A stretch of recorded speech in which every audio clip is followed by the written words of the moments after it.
2007 Renault എന്നുള്ളൊരു French manufacture ഇന്ത്യയിൽ വരുന്നത്. ഇന്ത്യയിൽ വന്നതിന് ശേഷം ആദ്യ കാലങ്ങളിൽ വളരെയധികം ശ്രദ്ധ നേടിയില്ലെങ്കിലും കോമ്പാക്ട് SUV സെഗ്മെൻറ്റിലേക്ക് ഒരു ഡസ്റ്ററിനെ റെനോ അവതരിപ്പിച്ചു. അന്ന് മുതൽ ഇന്ന് വരെ കോമ്പാക്ട് SUV സെഗ്മെൻറ്റ് വളരെയധികം ട്രെൻഡിങ് ആയിട്ടുള്ള ഒരു സെഗ്മെൻറ്റ്. റീസെൻ്റ്ലി റെനോ ഡസ്റ്ററിൻ്റെ ഒരു ഫേസ് ലിഫ്റ്റ് മോഡൽ അവതരിപ്പിച്ചു. വീഡിയോ കണ്ടിലേക്ക് അത് കാണുക. അതുപോലെ തന്നെ ഇപ്പോൾ റെനോ ഒരു പുതിയൊരു അവതാരം കൂടി കൊണ്ടുവന്നിരിക്കുകയാണ്. ഒരു പുതിയൊരു വിപ്ലവത്തിന് ഒരു വാഹനം കൊണ്ടുവന്നിരിക്കുകയാണ്.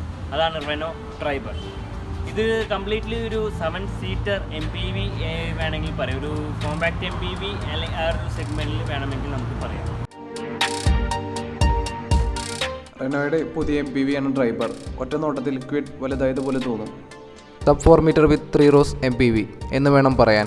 ചെറിയ കാറിൽ നിന്ന് കുറച്ചുകൂടി വലിയ കാർ എന്നതിന് മറുപടിയാണ് ട്രൈബർ. SUV ഇൻസ്പയർഡ് ഡിസൈനാണ്. മുൻവശത്തെ പോലെ തന്നെ പിൻഭാഗം നന്നാക്കാൻ റെനോൾട്ട് ശ്രദ്ധിച്ചിട്ടുണ്ട്. സബ് 4 മീറ്റർ സെഗ്മെൻറ്റിൽ ഏറ്റവും കൂടിയ വീൽ ബേസ് ആണ്. 2636 mm ആണ് wheel base. Projector headlamp, LED DRL എന്നിവ ഉണ്ട്. റെനോയുടെ സിഗ്നേച്ചർ ഗ്രിൽ ആണ് ട്രൈബറിന്. അലോയ് വീൽ പോലെ തോന്നിപ്പിക്കുന്ന വീൽ കപ്പാണ്. അടുത്തുനിന്ന് നോക്കിയാലും അലോയ് വീലാണെന്നേ തോന്നും. വീൽ ആർച്ചിലെ ക്ലാഡിങ്ങും റൂഫ് റെയിലുമൊക്കെ SUV ലുക്ക് തരുന്നുണ്ട്. സ്പേസ് ഉള്ളത് 84 liters ആണ്. ഇപ്പോൾ നമുക്ക് ഇതിൻ്റെ തേർഡ് റോ നമുക്ക് എടുത്ത് സീറ്റ് റിമൂവ് ചെയ്യാൻ പറ്റുന്നതാണ്. സീറ്റ് റിമൂവ്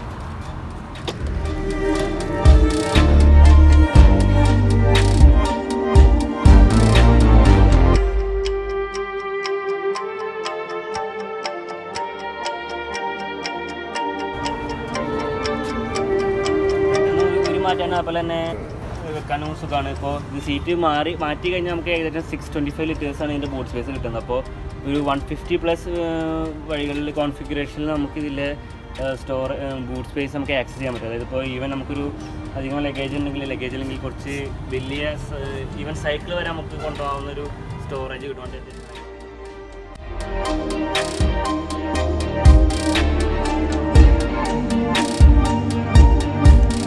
അത്യാവശ്യം പവറുള്ളൊരൊക്കെ എഞ്ചിൻ തന്നെയാണ്.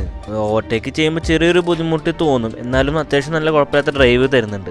1 ലിറ്റർ 3 സിലിണ്ടർ പെട്രോൾ എഞ്ചിനാണ് ഇതിൽ ഉപയോഗിച്ചിട്ടുള്ളത്. 72 bhp-യും 69 Nm ടോർക്കാണ് ലഭിക്കുന്നത്. 5 സ്പീഡ് മാനുവലിൽ അതുപോലെ തന്നെ 5 സ്പീഡ് AMT-ലും ഉണ്ട്. പിന്നെ BS6 ആയതുകൊണ്ട് തന്നെ സേഫ്റ്റിയുടെ ഭാഗമായിട്ട് 2 എയർ ബാഗുകളും പിന്നെ ടോപ്പ് എൻഡിൽ കർട്ടൻ എയർ ബാഗൊക്കെ ഉണ്ട്. പിന്നെ അതുപോലെ തന്നെ ABS EBD എന്നീ സിസ്റ്റങ്ങളൊക്കെ ഉണ്ട്. ഇപ്പോൾ ട്രൈബറിന് വേണ്ടുന്ന എൻജിൻ അല്ലെങ്കിൽ അതിന് ഇണങ്ങുന്ന എൻജിൻ എന്ന് വേണമെങ്കിൽ നമുക്ക് പറയാം. കാരണം അതിൻ്റെ പ്രൈസ് റേഞ്ച് വളരെ ചെറുതാണല്ലോ. പിന്നെ അതുപോലെ തന്നെ ഇൻ്റർനാഷണൽ മാർക്കറ്റിൽ റിനോൾട്ട് ക്ലിയോയുടെ എനർജി എന്നുള്ള ബ്രാൻഡിങ്ങുള്ള എൻജിനാണ് ഇതിൽ ഉപയോഗിച്ചിട്ടുള്ളത്. അപ്പോൾ അങ്ങനെയൊക്കെ നോക്കുകയാണെങ്കിൽ അത്യാവശ്യം നല്ല കുഴപ്പമില്ലാത്ത വണ്ടിക്ക് ഇണങ്ങുന്ന തരം എൻജിൻ തന്നെയാണെന്ന് നമുക്ക് പറയാം. അതുപോലെ തന്നെ BS6 എഞ്ചിനാണ് ട്രൈബറിൻ്റെ ഉള്ളിലുള്ളത്. അതുപോലെ തന്നെ അത്യാവശ്യം നോയ്സി ആയിട്ടുള്ളൊരു എഞ്ചിനാണ്. ഉള്ളിലേക്കൊക്കെ അത്യാവശ്യം ശബ്ദം കേൾക്കാം. ഇൻസുലേറ്റഡ് എന്ന അല്ല ക്യാബിനും എഞ്ചിനൊക്കെ. 4,95,000 മുതൽ 6,49,000 രൂപയാണ് അതിൻ്റെ എക്സ്ഷോറും വില ആയിട്ട് വരുന്നത്. അപ്പോൾ അതിന് പറ്റിയൊരു വണ്ടി തന്നെ ആണ് എന്നുള്ളതിൽ നിസ്സംശയം നമുക്ക് പറയാം.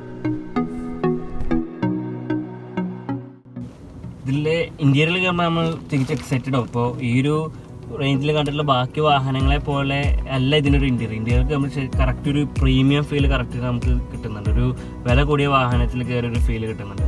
ഇപ്പോൾ സ്റ്റിയറിംഗ് വീൽ എടുക്കുകയാണെങ്കിൽ അത്യാവശ്യം സ്പോർട്ടിയായി തോന്നണം, അല്ലെങ്കിൽ കുറച്ചൊരു ഒരു ഹാൻഡ്ലിങ്ങിന് പറ്റിയൊരു സ്റ്റിയറിംഗ് വീൽ, ചെറിയൊരു സർക്കിളും പിന്നെ അതുപോലെ തന്നെ ഒരു ഡിസൈനും കാര്യങ്ങളൊക്കെ നല്ല പ്രീമിയം തോന്നുന്നുണ്ട്. ഒരു ലോഗോയുടെ ഈ ഡിസൈൻ ബ്ലാക്ക് ഫിനിഷിൽ ഒരു പിയാനോ ബ്ലാക്ക് ഫിനിഷും കാര്യങ്ങളൊക്കെ വരുന്നത് ഒരു പ്രീമിയം ഫീൽ തന്നെ. പിന്നെ ഓഡിയോ കൺട്രോൾസ് ഇല്ല, പക്ഷെ അതിൻ്റെ ഒരു ഫിനിഷ് അതുപോലത്തെ ഒരു ഫിനിഷ് വരുന്നൊരു ബട്ടൺ ഒരു പാറ്റേൺ ഒക്കെ ഉണ്ട്. സ്റ്റിയറിംഗ് അത്യാവശ്യം ഇതാണ്. പിന്നെ ഇതിൻ്റെ ഒരു ഇൻസ്ട്രുമെൻറ്റ് പാനൽ എന്ന് പറയുന്നത് ഫുള്ളി ഡിജിറ്റലാണ്. ഫുള്ളി ഡിജിറ്റൽ എന്ന് പറയുമ്പോൾ RPM അതുപോലെ സ്പീഡോമീറ്റർ എല്ലാം അടക്കം ഫുൾ ഡിജിറ്റലാണ്. ഗ്ലാസ് വരുന്നില്ല, ഒരു പക്ക പ്ലെയിനാണ്. ഡിജിറ്റൽ ആയതുകൊണ്ട് തന്നെ അതിൻ്റെ ഗ്ലാസിൻ്റെ ഒരു ആവശ്യമില്ല. പിന്നെ ഇപ്പോൾ സൈഡിലത്തെ ഈ മോട്ടർ അല്ലെങ്കിൽ ഈ ഗ്ലാസിൻ്റെ ബട്ടൺസും കാര്യങ്ങളൊക്കെ പാനലൊക്കെ അത്യാവശ്യം നല്ല സ്മൂത്താണ്. സാധാ റെനോ വണ്ടിയിൽ കണ്ടൊരു ഫിറ്റും ഫിനിഷും കാര്യങ്ങളൊക്കെ ഉണ്ട്. പിന്നെ സെൻട്രൽ കൺസോൾ പറയുകയാണെങ്കിൽ മെയിനായിട്ടൊരു അട്രാക്റ്റീവ് എലമെൻ്റ് ഒരു AC വെൻറ്റിൻ്റെ ഈ ഒരു ഡിസൈൻ പോർഷൻസാണ്. ഈ ഒരു ഫിനിഷും കാര്യങ്ങളൊക്കെ ഉള്ളത് വളരെയധികം പ്രീമിയം. ഒരു 2 കളേഴ്സ് മിക്സ് ചെയ്ത് വരുന്നതിൻ്റെ ഒരു ഫീലാണ് കൂടുതലായിട്ട് പ്രീമിയമിറ്റി നമുക്ക് തോന്നിക്കുന്നത്. പിന്നെ ടച്ച് സ്ക്രീൻ വരുന്നുണ്ട്. ആൻഡ്രോയിഡ് ഓട്ടോ അല്ലെങ്കിൽ ആപ്പിൾ കാർ പ്ലേ വഴി നമുക്ക് ഇത് കൺട്രോൾ ചെയ്യാം, അതായത് നാവിഗേഷനും കാര്യങ്ങളൊക്കെ നമുക്ക് കൺട്രോൾ ചെയ്യാനും കാര്യങ്ങളൊക്കെ പറ്റും. പിന്നെ ഓട്ടോമാറ്റിക് സാധാ മാനുവൽ AC കൺട്രോൾസാണ്, ബട്ടൺസൊക്കെ കുറച്ചുകൂടിയും രസമായി തോന്നുന്നുണ്ട്. പിന്നെ ഇവിടെ ആയിട്ട് നമുക്ക് വണ്ടിയുടെ കാർഡ്, അതായത് കീയായിട്ട് യൂസ് ചെയ്യുന്ന ഈ കാർഡ് സ്റ്റോർ ചെയ്യുന്ന ഫോൺ വെക്കാനൊക്കെ ഒരു പോർഷനാണ്. സ്റ്റാർട്ട് സ്റ്റോപ്പ് ബട്ടൺ അടിയിലായിട്ട്. പിന്നെ ഇവിടെ ആയിട്ട് നമുക്ക് ഫോൺ ചാർജിങ് വെക്കുമ്പോൾ USB പോർട്ട്, USB ചാർജിങ് അല്ല, USB പോർട്ട്, അതുപോലെ ഓക്സ് ക്യാബും കാര്യങ്ങളൊക്കെ ഉണ്ട്. യൂട്ടിലിറ്റി വൈസ് ഇവിടെ തന്നെ അത്യാവശ്യം സ്റ്റോറേജ് ഉണ്ട്. പിന്നെ കൺസോളിൽ തന്നെ നമുക്കൊരു ഗ്ലോ ബോക്സും കാര്യങ്ങളൊക്കെ വരുന്നുണ്ട്. പിന്നെ അടിയിൽ വേറെ നമുക്ക് പേപ്പേഴ്സും കാര്യങ്ങളൊക്കെ സ്റ്റോർ ചെയ്യാനുള്ള ഗ്ലോ ബോക്സ് വേറെ, പിന്നെ കപ്പ് ഹോൾഡേഴ്സ്, പിന്നെ ഈ ഗ്ലോ ബോക്സ്, അത്രയൊക്കെയാണ് ഇപ്പോൾ ഈ ഫ്രണ്ട് റോയിനെ കുറിച്ച് പറയാനുള്ളത്. നമ്മൾ പുറമേ കാണാൻ പോലെ ഒരു പ്രീമിയമിറ്റി കറക്റ്റ് നമുക്കൊരു ഫീൽ വരുന്നുണ്ട്. അപ്പോൾ അത്യാവശ്യം ഡ്രൈവിംഗ് സീറ്റിൽ ഇരുന്നാൽ തന്നെ നമുക്കൊരു അത്യാവശ്യം വിസിബിലിറ്റിയും കാര്യങ്ങളൊക്കെ കിട്ടുന്നുണ്ട്. ഹൈറ്റ് അഡ്ജസ്റ്റിംഗ് അല്ല ഡ്രൈവർ സീറ്റ് വരുന്നത്, പിന്നെ സ്റ്റിയറിംഗ് ഹൈറ്റ് അഡ്ജസ്റ്റിംഗ് ആണ്. അപ്പോൾ ഇത്രയും കാര്യങ്ങളൊക്കെയാണ് ഇതിൻ്റെ ഒരു ഇൻറ്റീരിയറിനെ കുറിച്ച് പറയേണ്ടത്. പിന്നെ ഒരു സെൻട്രൽ കൺസോളിലായിട്ട് വരുന്ന ഈ ഒരു ലോക്കിൻ്റെ അതുപോലെ തന്നെ ഹസാർഡിൻ്റെ ഒക്കെ ബട്ടൺസ് വളരെയധികം ഒരു വെറൈറ്റി അല്ലെങ്കിൽ ഒരു പ്രീമിയം തോന്നുന്നുണ്ട് ബട്ടൺസ് ഡിസൈൻ ചെയ്തിരിക്കുന്നതൊക്കെ. അപ്പോൾ ആ തരത്തിലൊക്കെ നോക്കുകയാണെങ്കിൽ ഈ ഒരു പ്രൈസ് റേഞ്ചിൽ കിട്ടാവുന്നതിൻ്റെ മാക്സിമം പ്രീമിയം ഈ വണ്ടിയിൽ ഉണ്ട്. സെക്കൻഡ് റോനെ കുറിച്ച് പറയുകയാണെങ്കിൽ അത്യാവശ്യം കുഴപ്പമില്ലാത്ത സ്പേസ് ഉള്ളൊരു വണ്ടിയാണ്. ലെഗ് റൂം ഹെഡ് റൂം അത്യാവശ്യം ഉണ്ട്, ലെഗ് റൂം കുറച്ച് കുറവാണ്. അത്യാവശ്യം കുഴപ്പമില്ല എന്ന് മാത്രമേ പറയാൻ പറ്റുള്ളൂ. പിന്നെ സെക്കൻഡ് റോക്ക് മാത്രമായിട്ടൊരു B പില്ലറിൽ ഒരു AC വെൻസ് വരുന്നുണ്ട്. അതുപോലെ തന്നെ ACയുടെ കൺട്രോൾ ഫ്ലോർ സ്വിച്ച് വരുന്നത് നമുക്ക് അവിടേക്ക് വരുന്നുണ്ട്. പിന്നെ ഒപ്പം തന്നെ സൈഡിലായിട്ടൊരു കൂൾ ഗ്ലോ ബോക്സ് ഉണ്ട്, നമുക്ക് വെള്ളം തണുപ്പിക്കാൻ പറ്റിയ നമുക്ക് ഉപകാരപ്പെടും. അപ്പോൾ യൂട്ടിലിറ്റി വൈസ് അത് ഓക്കെയാണ്. പിന്നെ ഒരു ചാർജിങ് സോക്കറ്റ് ഉണ്ട്. അപ്പോൾ അത്യാവശ്യം ഇപ്പോൾ നമുക്ക് ഒരു ഡിഫിക്കൽട്ടി ആയിട്ട് തോന്നിയത് എന്താണെന്ന് വെച്ചാൽ, ഇപ്പോൾ പുറത്തു നിന്ന് അകത്തേക്ക് കയറുമ്പോൾ ആക്സസ് ചെയ്യാനുള്ള ഒരു സ്പേസ് കുറവുണ്ട്. ഡോർ തുറന്നാൽ തന്നെ ഡോറും സീറ്റ് തമ്മിലുള്ള സ്പേസ് ഏകദേശം കുറവാണ്. അതാണൊരു ഡ്രോബാക്ക് വരുന്നത്. പിന്നെ ഈ ഒരു സെഗ്മെൻറ്റിൽ ബാക്കിയുള്ള വാഹനങ്ങളൊക്കെ അപേക്ഷ നോക്കുമ്പോൾ ഇതൊരു ഡ്രോബാക്ക് എന്ന് എടുത്ത് പറയേണ്ട ഒരു കാര്യമില്ല. It's enough. ഈ സെക്കൻഡ് റോയിലെ ഈ സീറ്റ് നമുക്ക് റെയിൽ വെച്ച് അഡ്ജസ്റ്റ് ചെയ്യാവുന്നതാണ്. ഇപ്പോൾ ബാക്കിൽ നിന്ന് പാസഞ്ചേഴ്സ് ഇല്ലെങ്കിൽ മാക്സിമം ബാക്കിലായിട്ട് എടുത്താൽ അത്യാവശ്യം സ്പേസ് കിട്ടും.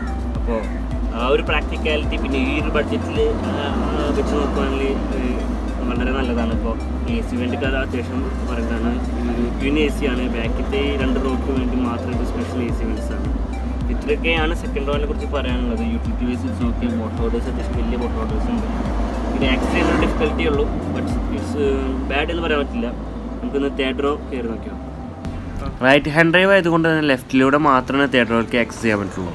അപ്പോൾ സീറ്റ് 1 ടച്ചാണ്, ജസ്റ്റ് പ്രസ് ചെയ്താൽ നമുക്ക് സുഖമായിട്ട് പിന്നിലേക്ക് കയറിയിരിക്കാൻ പറ്റുന്ന ടൈപ്പാണ് ആക്സസ് ചെയ്യാൻ പറ്റുന്നത്. തേർഡ് റോ മെയിനായിട്ട് 2 പാസഞ്ചേഴ്സിനാണ് പോകാൻ പറ്റുള്ളൂ. അതും ചിൽഡ്രൻസാണ് കൂടുതൽ പ്രിഫറൻസ്. എന്നാലും കുഴപ്പമില്ലാതെ ഒരു ഷോർട്ട് ഡിസ്റ്റൻസിലൊക്കെ കുഴപ്പമില്ലാത്ത രീതിയിൽ ഇരുന്ന് പോവാം. ലെഗ് റൂം കൺജസ്റ്റഡ് ആണ് സീറ്റ് ആക്കി കഴിഞ്ഞാൽ. പിന്നെ ഒരു AC വെൻസ് വരുന്നുണ്ട്. ഇപ്പോൾ ഈ ഒരു റേഞ്ചിൽ വേറൊരു സെഗ്മെൻറ്റിൽ തന്നെ വേറെ വണ്ടികൾക്കില്ല ഇപ്പോൾ ഈ ഒരു പ്രൈസ് റേഞ്ചിൽ. പിന്നെ യൂട്ടിലിറ്റി വൈസ് നോക്കുകയാണെങ്കിൽ ഒരു ചാർജിങ് സോക്കറ്റ് വരുന്നുണ്ട്, ബാക്കി കാര്യങ്ങൾക്ക് ഓക്കെയാണ്. ചെറിയൊരു വിൻഷീൽഡ് ആണ്, വിസിബിലിറ്റിയുടെ ചെറിയൊരു പ്രശ്നം വരുന്നത്. എന്നാലും ഫ്രണ്ടിലത്തെ ഈ ഡോറിൻ്റെ ഗ്ലാസ് അത്യാവശ്യം വലുതായതുകൊണ്ട് കുഴപ്പമില്ല, അഡ്ജസ്റ്റ് ചെയ്യാം. അപ്പോൾ അങ്ങനെയാണ് കാര്യങ്ങൾ. ഇപ്പോൾ സീറ്റ് ഞാൻ ഫ്രണ്ടിലേക്ക് ആക്കി കഴിഞ്ഞാൽ കാണിച്ചു തരാം. ഫ്രണ്ടിലത്തെ ഒരു അളവിനെ സെറ്റ് ചെയ്ത് കഴിഞ്ഞാൽ നമുക്ക് ഇരിക്കുമ്പോൾ എൻ്റെ ഒരു വ്യത്യാസം ഉണ്ടാവില്ല. സ്പേസ് കൺജസ്റ്റഡ് ആണ്. പിന്നെ പറഞ്ഞല്ലോ ഈ ഒരു റേഞ്ചിൽ അല്ലെങ്കിൽ ഈ ഒരു പ്രൈസ് റേഞ്ചിൽ ഇങ്ങനത്തെ ഒരു 7 സീറ്റർ അല്ലെങ്കിൽ 7 സീറ്ററിൽ ഉപരി ഒരു പ്രാക്ടിക്കാലിറ്റി ഉള്ളൊരു വണ്ടി എന്ന് പറയുമ്പോൾ നമുക്ക് അത്യാവശ്യം പ്രാക്ടിക്കാലിറ്റി തരുന്നൊരു വാഹനമാണ്. ഇപ്പോൾ കംഫർട്ടിൻ്റെ രീതിയിലാണെങ്കിലും ഇപ്പോൾ ഡ്രൈവിങ്ങിലാണെങ്കിലും അതുപോലെ തന്നെ ഫ്രണ്ട് ടു തേർഡ് റോ വരെ ആ ഒരു കംഫർട്ട്.